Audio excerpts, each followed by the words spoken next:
A lisztezzel szerelmem. Hol a liszt? A liszt hol van? Már nincs.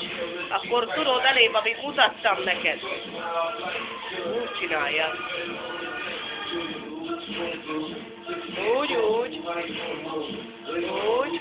Másik oldalt is. Úgy.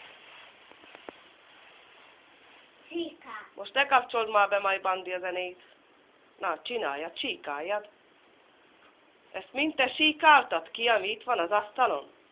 Igen. Hú, nagyon ügyes vagy.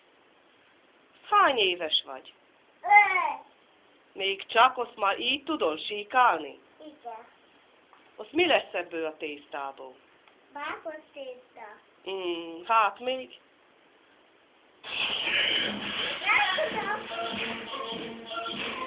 Mi lesz ebből a tésztából? Káposztás tészta is? Igen.